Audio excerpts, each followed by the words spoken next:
Hi, Nate. This is Mike DeRoss. Hey, Mike. How's it going? It is going really well.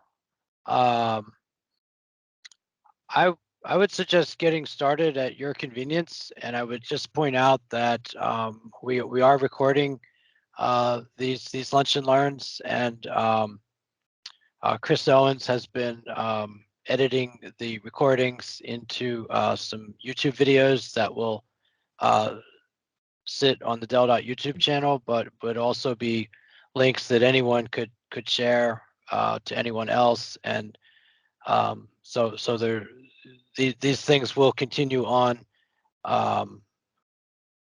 beyond just today, the next hour.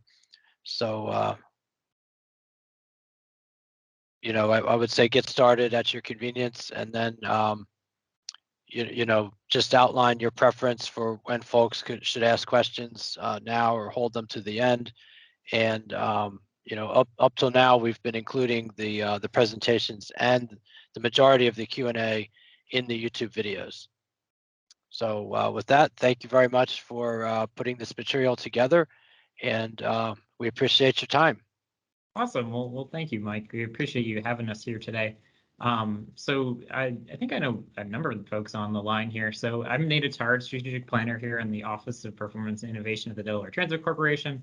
For those of you that don't know me, you may know my work, which includes making strides to slow your ride to work as the chief operator of Jane and George, our AV shuttles. I do intend to throw out at least one more AV shuttle joke to try to keep you all awake because we do have to laugh a little bit. But in fact, a lot of my time at DTC over the last couple of years has been dedicated to making DART Connect happen, which is our on-demand microtransit in Sussex County, continue as well, and then hopefully evolve. And I'm really excited to talk to you about that today. I'm also joined here by Will Lawless, and I'll provide him an opportunity to introduce himself. Good afternoon, everyone. I'm Will Lawless. I've been with the Office of Performance and Innovation for probably going on about a year now. Before that, I worked as a reservation supervisor, and before that, a reservationist. So I've been around since DART Connect started, just looking at it from a couple different ways. Yeah, and we're really happy to have Will here, and you'll see some of his excellent work a little bit later in our presentation. So our talk today is titled Transit and Mobility Issues, and I'm primarily going to talk about DART Connect because that's among the areas that I work on at DTC. And you may have seen other presentations on DART Connect, and you might be thinking, I'd rather go for a walk. It's a pretty beautiful day out there. And trust me, it feels like I've done about 400 presentations on DART Connect at this point, talking about how it's novel and innovative, and it'll improve the customer experience and increase access, among other things. But this is definitely geared to be a little bit different. So DART Connect's amazing for all those reasons, and we'll touch on some recent highlights. But really what's valuable are the lessons that DTC is learning, and they'll carry our organization into the future and inform planning efforts, procurement, as well as transit service design. So DART Connect really has provided us with a lot more questions and answers, so we're really excited to take part in this forum. And frankly, if anyone has answers or insights or just needs a clarification or something, feel free to use your raise hand function in the reactions button on the top of your screen, or just use the chat. Whichever one of us isn't talking is going to keep an eye on it. We'd really love to hear from you.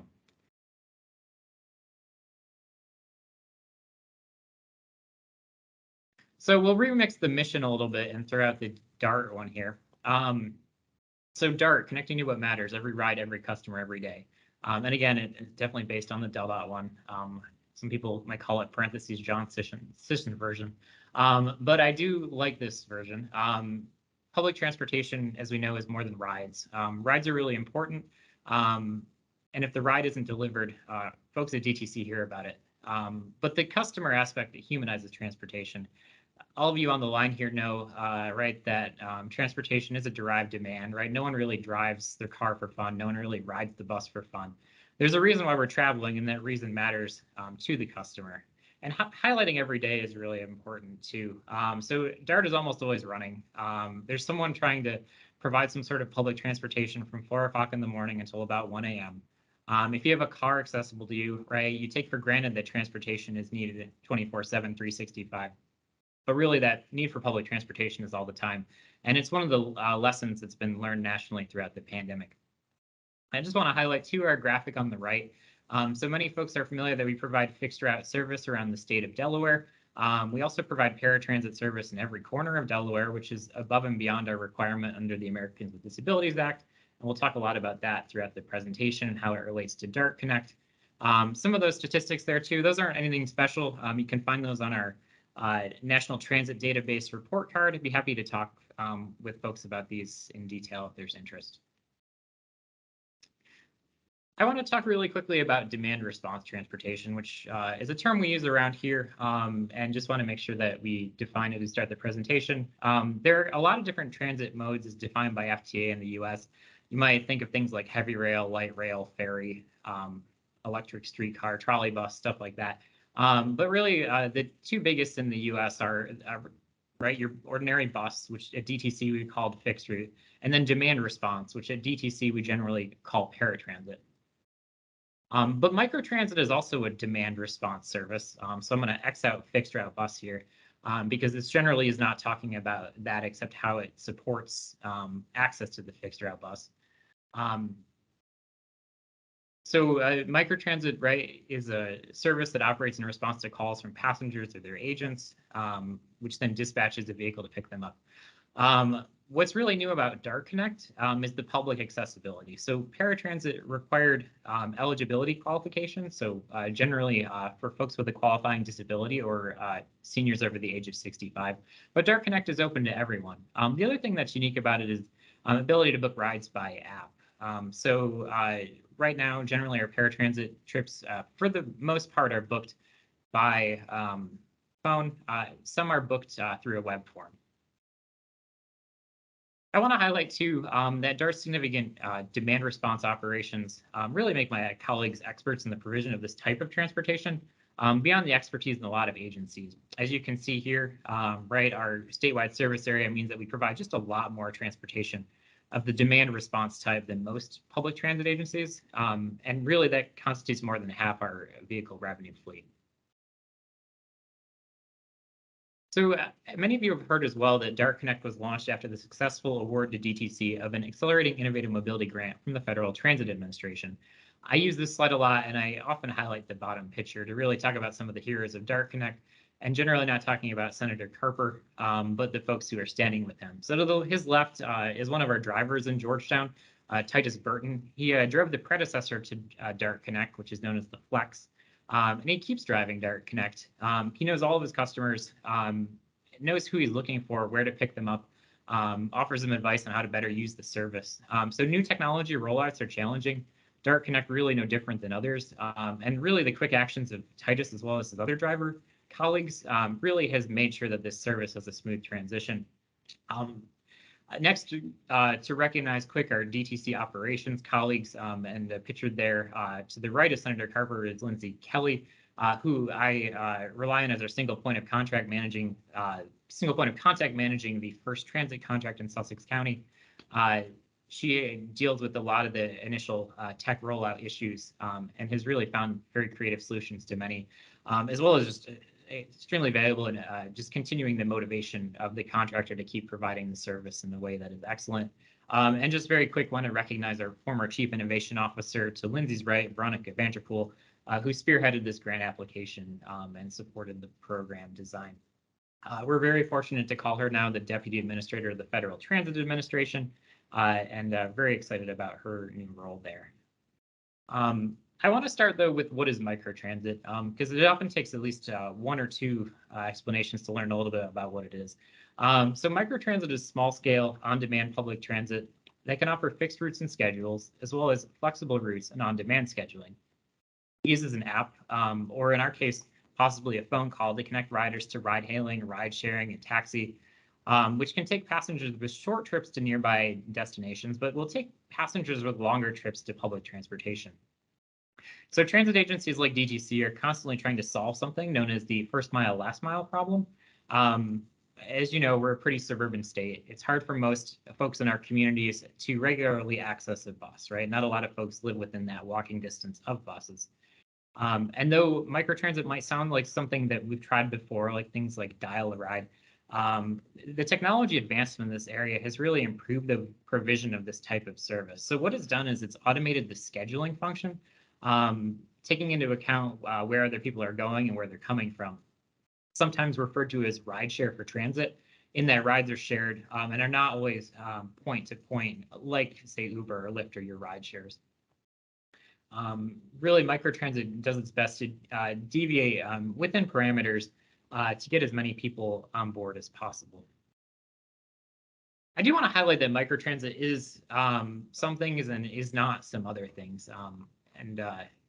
A lot of times it varies by the geography, and we'll get into that a little bit. So microtransit is really an excellent source of transit demand information, and we'll show how we can use that in a little while. It's also a great way to help get people to the bus or somewhere from the bus where the bus doesn't go, right? Solving that first mile, last mile connection that I talked about. And right now, some of the tools we have in the transit toolbox are first mile, last mile, like circulators, or we have a handful of buses that really try to go everywhere, but are in the end going few places. Generally are not popular with customers and can really add some serious travel time. So microtransit has a strong potential to reduce that time and get folks a quicker connection. Things it is not, though. So microtransit generally isn't a good alternative for most fixed route service in places like Delaware. Will and I have looked into a lot of different microtransit programs around the US, and really the utility that we see on vehicles is no more than like 6 ride requests an hour. DTC, like all transit agencies, has something called service standards, which state how many people should be on a bus an hour to maintain service, and ours for fixed route generally exceed that in most locations. The other thing I want to highlight is it's not necessarily a good alternative for many paratransit customers. So many of our customers actually rely on the driver to provide door-to-door supports, right? Helping them get in the door, helping them carry items. And our paratransit operators are just very, very compassionate individuals, and that's in their job description. We actually looked at our paratransit customer base that lives in the Georgetown and Millsboro microtransit area, and we found perhaps a quarter or so maybe good candidates to use Dart Connect regularly, but the remainder likely receive a type of support from the driver that we don't necessarily want to be providing on Dart Connect. So these are an example, or a handful of examples from around the country of purposes for which microtransit was used for rollouts.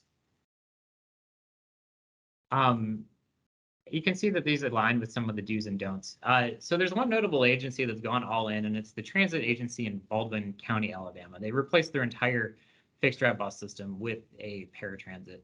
But it's a relatively rural geography, so pretty much suburban and rural. It's a little bit outside of Mobile, Alabama. But most really use this type of service for things like increasing efficiency and expanding service. They can vary from rural locations, you see here St. Louis and Indianapolis, suburban places like Foxborough, Massachusetts, and then rural places like Northumberland, Pennsylvania. So you might be wondering, is this microtransit trend going to continue? And I do really think nationally the answer is yes. I'm highlighting some graphs here from the American Public Transportation Association fact book to make the case. So when we think of transit agencies, we tend to think of big city rail or bus, but in fact, more than half of U.S. transit agencies are rural. They might be administered by a county government with contracted service. I think Cecil Transit or something like that here in the Delaware, Maryland area. And demand response systems, though, are actually most of the transit systems around the U.S. So the type of technology that we're seeing with microtransit will allow these agencies to provide more efficient, frequent service and bring new customers on board, and I'm really excited for them. But now you're asking how much of this will be in Delaware, and I have to say, I can't really say right now, and I'm sorry for that. But with the type of development patterns we're seeing around the state, the local context really can benefit from microtransit. And my advice is not microtransit alone, but a microtransit that can aggregate rides to major transportation corridors for fixed route service on that conventional DART bus. So we all know that land use influences transportation. In Delaware, right, municipalities have to update their comprehensive plans every 10 years or so to include a current and future land use map, among many other things. And knowing this is important. And DART does get a lot from these different plans, which often highlight significant public transportation needs and challenges. The reason why DART started DART Connect in Georgetown and Millsboro, because we know of a lot of transportation challenges there. We have 4 fixed routes in that area that really get to all corners of the county. The 212 goes into western Sussex, the 206 goes to Lewis, the 215 goes to Millsboro, or via Millsboro to Rehoboth, and the 303 goes to Milford, and then heads on up to Dover. And this location also rose to the top because it had an existing flex service, which was successful but struggling as a result of the pandemic. It is what's considered a deviated fixed route system. So where I talked about those two transit modes before, fixed route and paratransit, it was a combination of the two. So it had a schedule, but at schedule stops, it would have some additional time built in so it could go pick up people a mile or so off the route. We also were able to review some things in locating the service initially in Georgetown and Millsboro using all sorts of census metrics. We were seeing some interesting trends when this launched, right? Increasing population, but declining household size, more single-person households, housing occupancy and renter-occupied housing going up, percentage of carless and car-light households going up, right? Things that indicate that populations in this area are burdened when it comes to the combined cost of transportation and housing. Georgetown, I think, has really emerged as a center for folks to live who are working in, especially in the beach area. And some of that is due to convenient transit access. A lot of you also know on the map, right, that longitudinal employer household dynamics data system put on by the census. And this is kind of helpful in terms of where folks who live in Georgetown are going to work. Anyone who knows Delaware knows these are locations of poultry plants and healthcare facilities. So that is generally what is driving a lot of the need for transportation to work in Sussex County. One of the interesting things, though, that I'm excited to see really transportation evolve into is moving away from necessarily focusing on the work trip. So we know there are a lot of other reasons as well that people need to travel. And we see that with DART Connect, and we'll highlight that in some of the data. So we've also heard from our paratransit customers around the state that they'd like access to some more on-demand service. As I said, microtransit built on Flex, which actually was designed to help mitigate the demand for paratransit in Georgetown and Millsboro. Many of you may have heard my colleagues at DTC highlight the fact that it is more expensive for us to provide paratransit service than it is for us to provide fixed route service. So this was an opportunity to get folks off of that, and it was successful. And similar to the analysis Will did, when Flex was running successfully, and this was back in March 2018, we're seeing about a quarter of those trips for paratransit in Georgetown move away from paratransit onto the Flex. But with COVID, actually this service that was Flex was shut down for about 3 months. And then when it was restored, we just didn't have the level of demand on paratransit to need to use Flex. So what we ended up with was a fixed route service that just had a lot of very long schedule stops.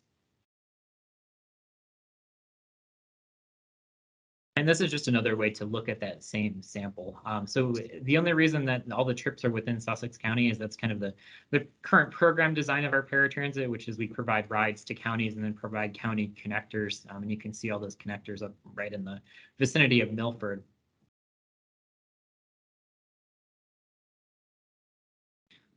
One of the neat things about microtransit is when we remove the fixed route component to make the system completely a demand response system, we learned through some work we had to do as part of a Title VI equity analysis that we're serving about twice as many people as the previous Flex service, which we defined as having access to transit within a quarter mile of place of residence.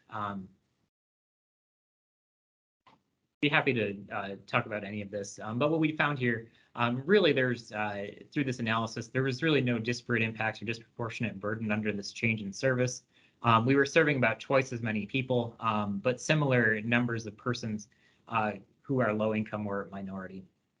And accessibility through many different ways. We'll talk about booking trips by phone. I do want to highlight too, the DART Connect app is also available in Spanish because if your phone is set up in Spanish. Just a real quick highlight of our service area. Our service area is the incorporated areas of Georgetown and Millsboro and some destinations in between. Many of you are familiar with the 113 corridor. I know there are limited drivers of transportation between towns, but ones that are there that we identified in setting up the service, like for example, the Governor Stockley Center, we are serving, and we do actually see some rides out there, and we have a map that we'll show in a little bit that indicates that.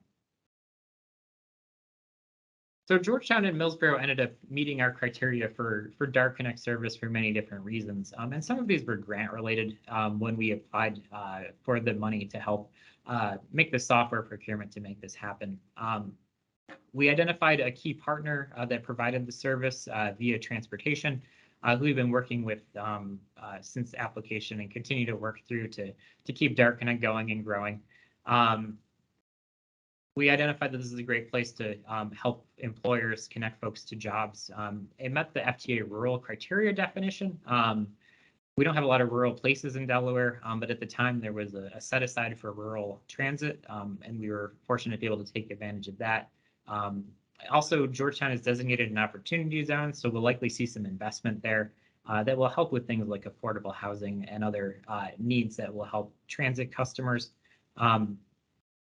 And has really many possibilities here on the last bullet to help with that transportation housing cost burden. I just want to highlight quick too our project organization. So Office of Innovation and its successor, Performance and Innovation, really works aside colleagues in our other functional sections of DTC. So day-to-day management of this project really falls on my operations colleagues, and again have to acknowledge Fleet and Contract that manages our first transit contract, and then Paratransit, which does vehicle monitoring through the control center, as well as our reservations call center in Paratransit, which does all of our different phone bookings.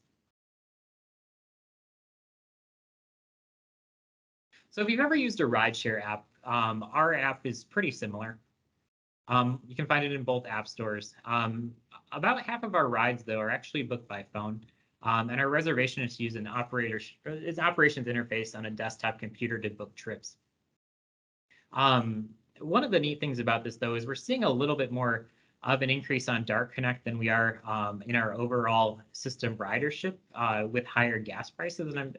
And among the questions that we're looking to answer here is it this app, right, that provides like really precise directions to the customer on how to use transit that is really making the difference here.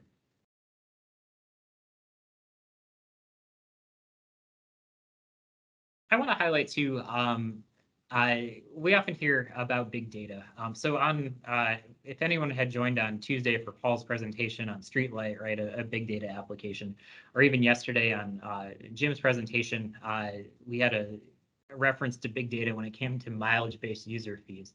And DTC generates a lot of big data. And we can get similar insights from our paratransit system if we were to do that type of work. But what's really been different with Dart Connect is that we have a built-in analytics platform, so it's right in front of us every single day.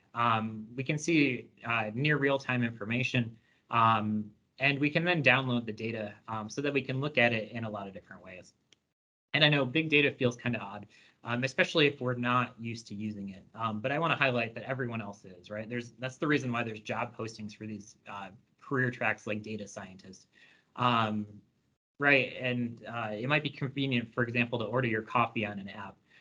But trust me, that coffee place is using it to figure out how to sell you more coffee, right? And our customers in public transportation are really expecting something similar from us, right? Like to use the type of data that we're collecting to provide a better customer experience.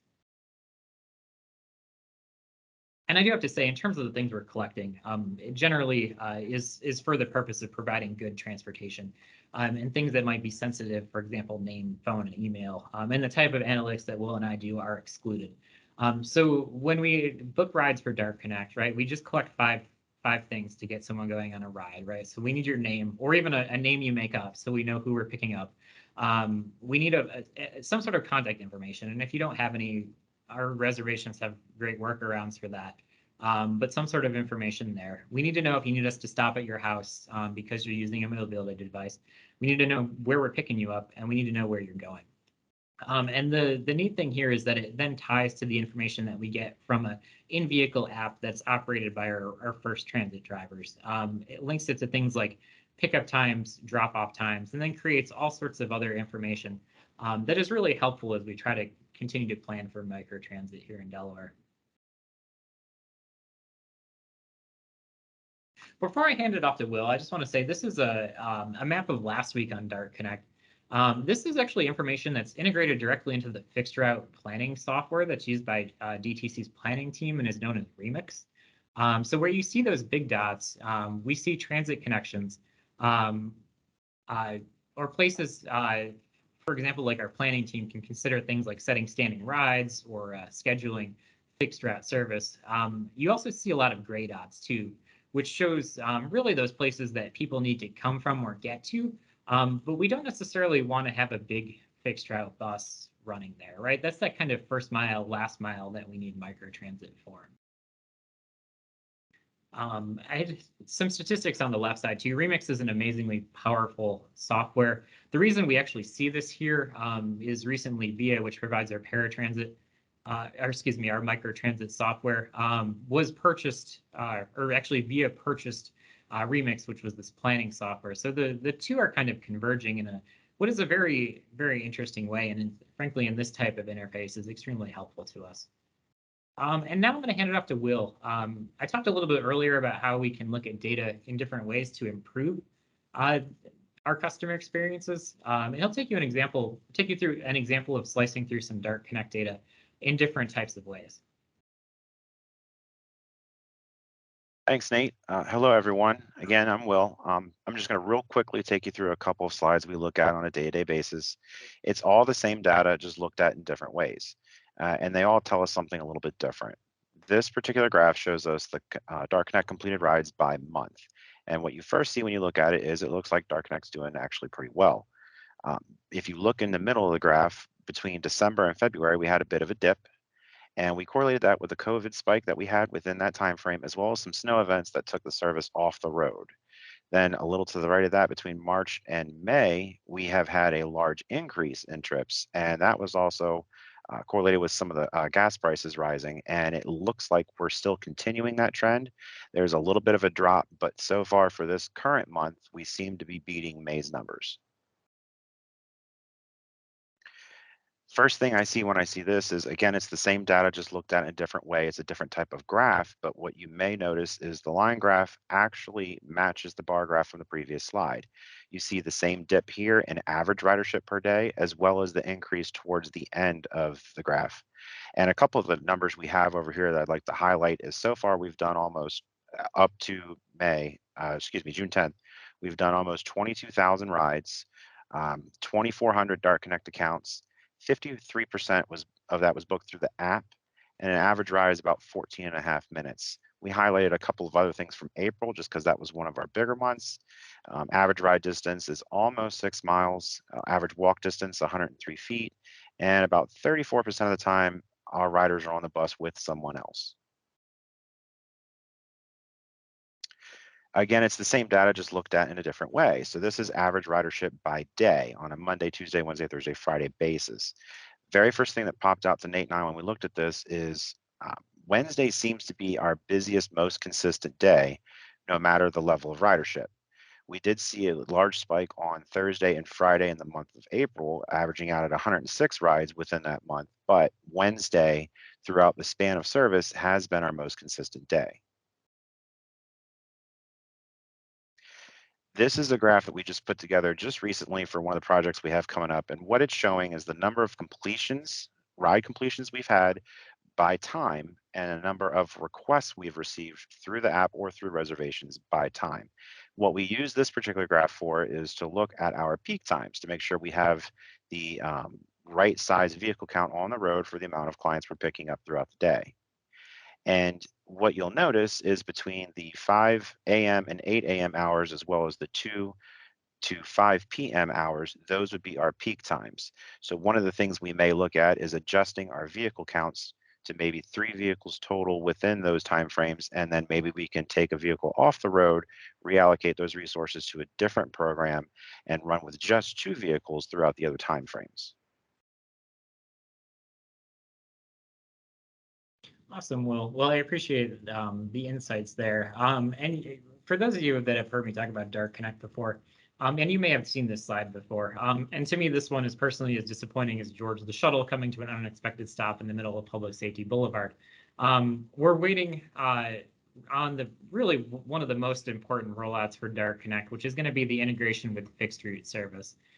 It'll use the data that powers apps like Dart Transit, but also those third-party apps like Transit and Move It to provide instructions and connections to the fixed route service for our customers in Georgetown and Millsboro. And this is really how DTC needs to provide microtransit. So we're really excited for that rollout. We're also working with public carriers, and unfortunately, they're just facing continuing hurdles. So we're hit with carriers closing during the pandemic. We're facing rising costs both in labor and fuel. And we've recently been hit with something known as Senate Bill 209, which will actually further increase the costs for public carriers by increasing insurance requirements up to a significant amount beyond what the law currently requires, increasing carrier costs in ways that we think will unfortunately lead to more closings. So I really am starting to think here that DTC, just with its economy of scale, may be able to provide transportation cheaper than carriers, given that we keep trying to offer more and keep having limited success in getting them on board. But we'll see really what comes of Dart Connect in the next year. I also want to highlight too, I'm just really excited about some parallel planning and procurement efforts, either at DTC or that DTC is involved with.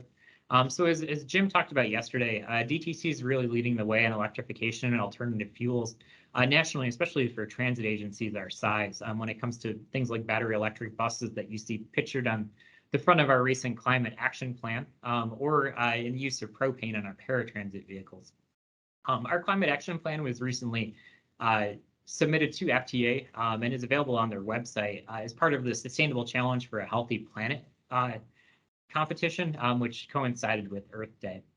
One of the interesting things that we're seeing with Dart Connect, so when we transitioned from the Flex to Dart Connect, initially we were serving about the same number of people and then increasing numbers of folks while actually driving our vehicles fewer miles each day, right? So we had potentially some cost savings there.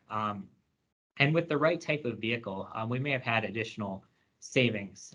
We've actually seen that evaporate with the increase in ridership recently.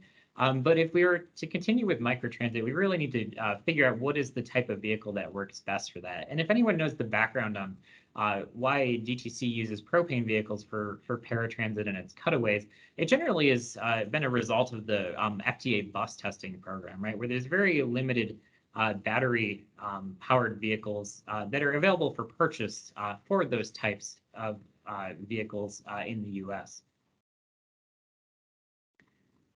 I want to highlight as well, our next gen paratransit procurement is actually right now being advertised. And I'm really excited because it'll do things like offer our reservations the opportunity to help fit in trips for paratransit customers on a basis that is a little bit more like on demand. So like you know, right, your schedule changes almost every day, and the same thing happens to our customers. So they're often calling us, asking us to try to fit them in earlier or provide them more time at some location. And something that is a little bit dynamic will provide the opportunity for that to happen. The other thing that I'm really excited about there is the potential for commingling. So instead of having a distinct paratransit and microtransit, the two of them really converging in the future. And we're seeing this happen nationally as well. So right now, the two systems basically have no ability to integrate, but I'm excited about our technology team's procurement on this end, because that is among the things that they are looking to make sure we'll be able to do in the future. I want to highlight as well Dart Reimagined, which is a transit redesign. There's a lot out there on transit redesign. My favorite reference is generally the book Better Buses, Better Cities by Stephen Higasati. Microtransit, though, can really play a strong component in transit redesign. Those gray dots you saw on the map earlier, those places where there are really just a few rides. We don't really need to be sending our large buses out to those locations, right? This can allow my colleagues in planning to redirect those buses to those corridors where they can pick up the most people. And I want to highlight too a SEPTA effort. So many people forget that DTC and DelDOT sponsor SEPTA service in Delaware. But they're actually undertaking a study known as Reimagining Regional Rail in cooperation with the DVRPC. So buses and paratransit ridership generally has stayed pretty strong throughout the pandemic. We're seeing rebounds on both. We're seeing rebounds on Dart Connect. But my rail colleagues are telling me that when gas prices went up, rail has actually been doing the opposite. So the population that's been using regional rail are also among the people most likely to be able to telecommute So we're actually seeing more telecommuting as a result among that population. So SEPTA has some really exciting ideas out there. Things like maybe providing transit at a public transit frequency, trying to optimize travel into Center City, Philadelphia, as well as trying to optimize connections to Amtrak. They've got 3 different scenarios laid out there. I invite you to take a look at some of their information on that. And I think once they decide where the system overall is going, it'll inform what we try to do. So if we're seeing something like anemic ridership on rail, we can do things like get our fixed route buses away from rail systems and provide something a little bit more dynamic like microtransit to make sure we're still helping with those connections, but ensuring we're not inconveniencing other transit customers trying to get around Delaware by going to a rail station that is infrequently used. And I do want to highlight just a few caveats. And I think I've said a few of these throughout the presentation. But what we're seeing DART Connect doing in Georgetown and Millsboro is really providing some new opportunities for riders who had a less convenient transit option before. But I want to highlight too, DART Connect for most people is still less convenient than our ability to make those 24/7, 365 options for transportation available, right? And it's a similar situation we face with fixed route bus, right? So if we can provide people the opportunity to walk somewhere instead of drive, bike somewhere, right, roll somewhere, even drive a car somewhere if they have to, right? It provides a better level of service than we ever can in public transportation. Microtransit really shouldn't be an excuse to continue poor built environment decisions, right? So it's a great way to serve those places where they've been made in the past. But I would advise we continue to work on the land use front to provide places that provide convenient connections. And again, those walkable, rollable, and bikeable destinations allow that 24/7, 365 access. So I want to thank you all for joining. And I often end my presentations by thanking my DTC colleagues that make all this possible. Sharing here the recent picture that we had from the DelDOT recognition ceremony where we were awarded the Governor's Team Award.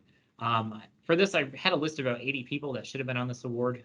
So I just want to thank them. And again, we'll thank the Division of Planning here for including us in this event. It's been wonderful, and I will be here with Will for your questions.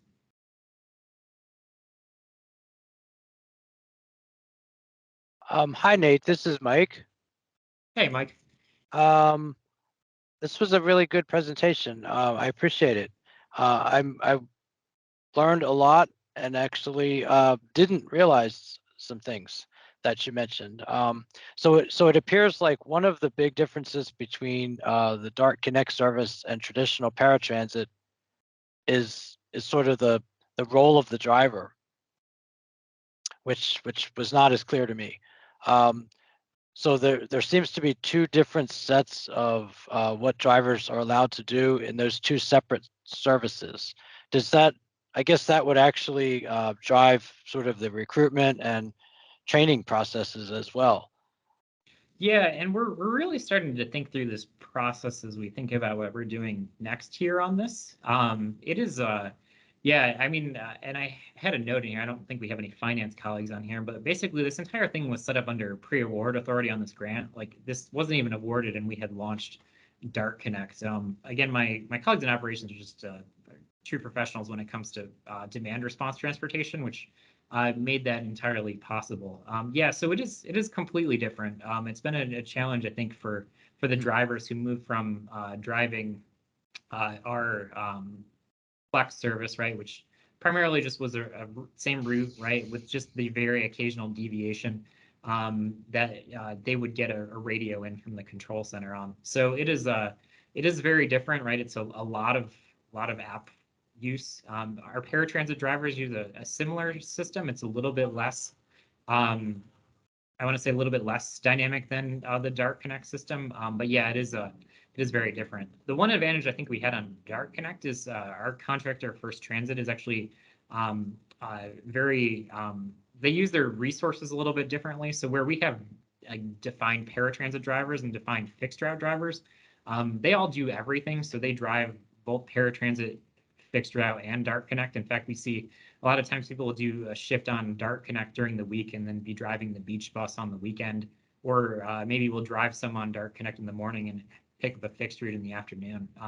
So it's credit to them and really their leadership, as well as Lindsay, who I acknowledged earlier, in making sure that they got the right level of training that they needed to make that happen. Hey, Have Nate. you? Oh, I'm sorry. Go ahead, Mike. Oh, last question, Nate. Have you noticed any differences in the ratio of paratransit or connect trips that end up on fixed route service? Yeah, so we don't have good data to track that yet, and that's part of my Okay.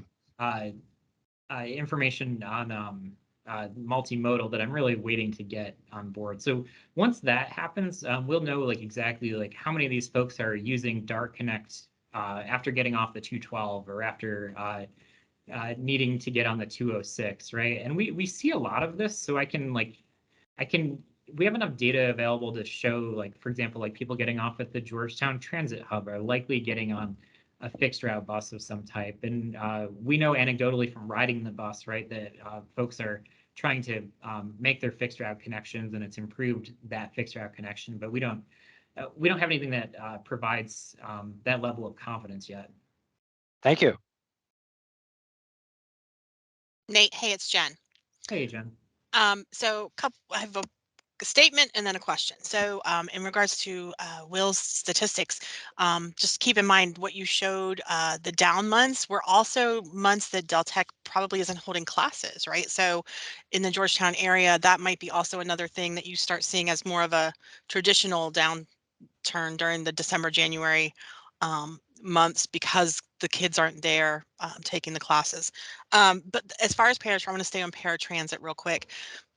Has there been any consideration in working with our school districts to kind of identify some of the graduating students, and even maybe teaming up with Project Search, not just at DelDOT's campus, but they're also at the medical campuses in Kent and Sussex County, and maybe looking at I'm thinking of young adults that are capable of using a kind of Dart Connect service more than, they don't necessarily need the paratransit, but they also wouldn't do really well on a fixed route. So is there any thought to kind of examining what that might look like?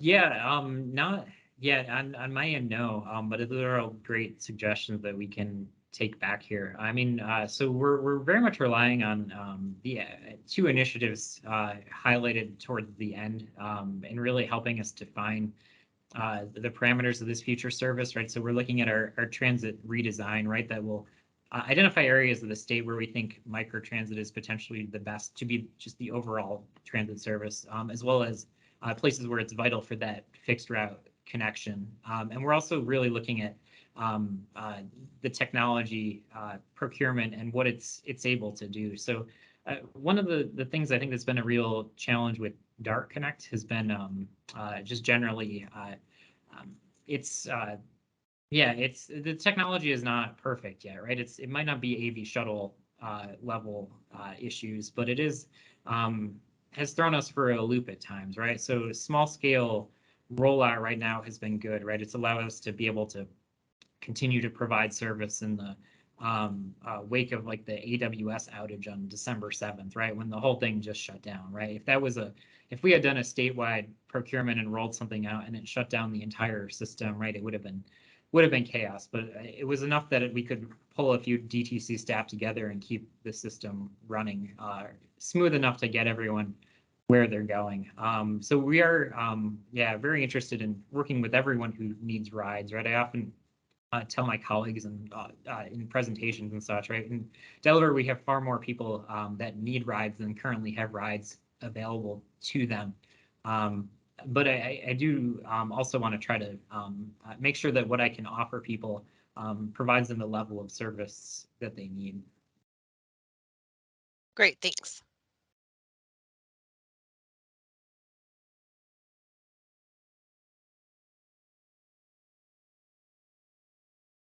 I think Sean has his hand up.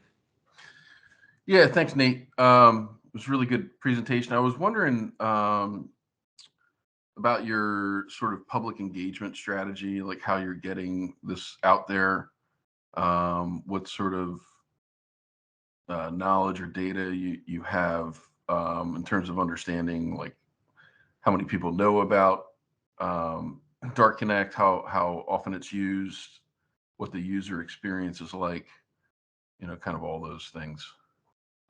Yeah, so we started with a pretty robust public engagement process. We were fortunately assisted by DTC's marketing team that put together just a whole package of uh, products to get it out in print media, on the web, on radio, on other things like that. So we did work through things like that. We did have a kind of conventional public outreach process with some basically public workshop type events, which, because they happened during COVID, happened in person. I also want to credit our colleagues at Delaware Commute Solutions. They actually have done a lot of legwork for us. So you have seen and heard from us that a lot of our ridership comes from some of those large employers in the Georgetown, Millsboro area. So they've done a lot of outreach with them, as well as outreach just with some smaller scale folks, talking to businesses and others in different geographic areas where they identified that there's strong potential for ridership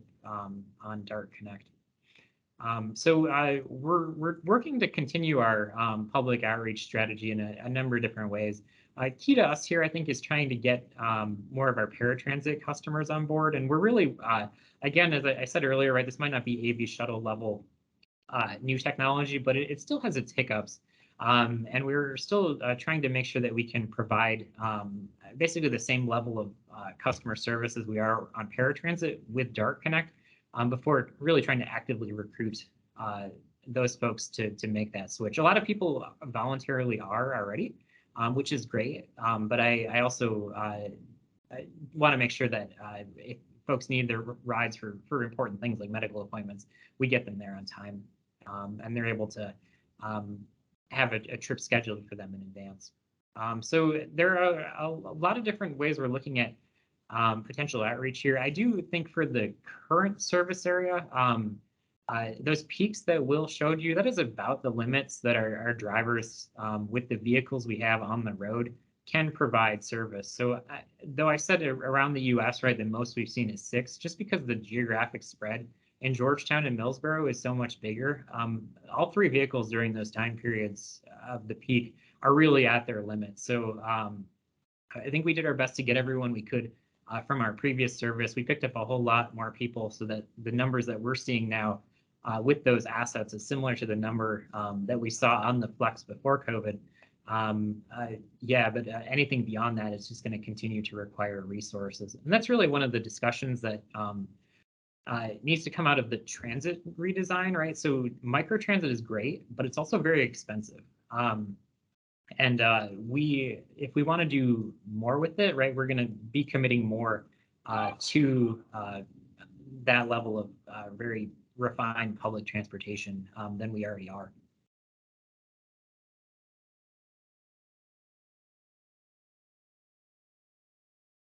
No, I appreciate the question, and we are, again, kind of working with the other parallel planning processes and procurements to design something beyond this. The lessons we've learned from Dart Connect, I think, really are extremely valuable to those processes, and we will definitely be better in the end with those planning documents and with whatever procurement works out on the next gen end, because of the lessons that we've learned and the things we didn't think would come up that came up. Yeah, no, thanks. Like as Mike pointed out, the limitations with the drivers, I guess, is one area that I guess makes it difficult to expand too much at the moment. Yeah. So hiring is definitely continues to be an issue. Getting public carriers on board is going to be an issue, and it's going to have likely a statewide impact as we try to roll this out more broadly. But it is really important on the training end too, right? So the driver app that our drivers have worked with isn't right. It's some folks have grown up with that, right? Use it every day, have always used it, right? And for a lot of folks, right, it's brand new and can take some time. So there's a lot of workforce issues there that we can make sure, however we operate this, whether it's directly by DART, whether it's with public carriers, whether it's through a third-party contract like we're currently operating it, that we have the right level of training out there.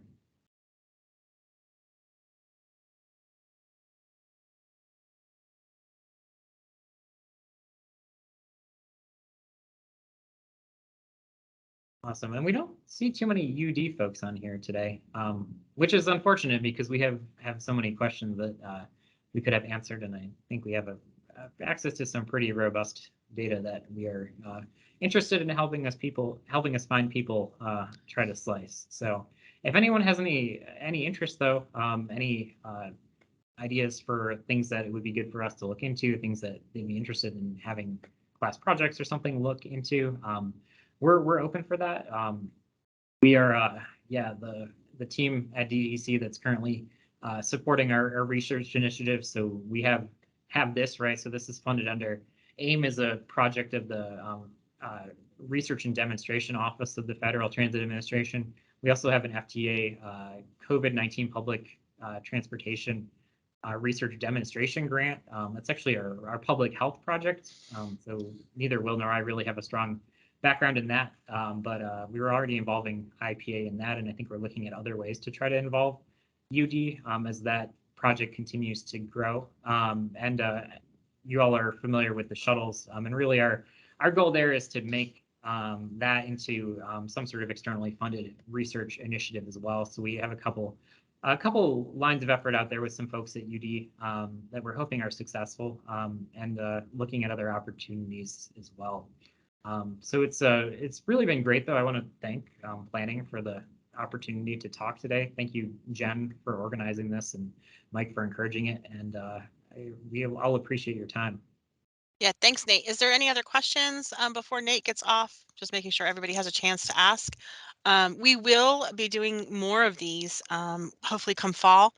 So stay tuned. We might bring Nate and William back to give us more updates and information as they move through their new processes. And then also please email me or Mike Duras if you have any ideas for future lunch and learns or things that you would like to see us host. I apologize to planners who do not have a link for today for credits. I have reached out to Jamie Whitehouse, head of Delaware APA, and to get that set up. So if you are interested in receiving credits for today's Lunch and Learn, please email me at jennifer.sinelli@delaware.gov. And again, if there's no other questions, we will go ahead and sign off for today. Thank you again, Nate and William, for the presentation. It was outstanding, as usual, and extremely interesting. Hey, real quick too, just while we have a few people on the line, AV shuttles, we are still taking folks on rides. So if anyone is interested, shoot me an email. Fun summer outing for you or your team. I'm interested. Bring it back down to the campus. It's still there. They're still in the shuttle shed behind Central District. So okay, great. We had 28 young people out the other day. It should be in the newsletter tomorrow for that National Summer Transportation Institute. So yeah, they're still wonderful. Yep. Yay. Yay.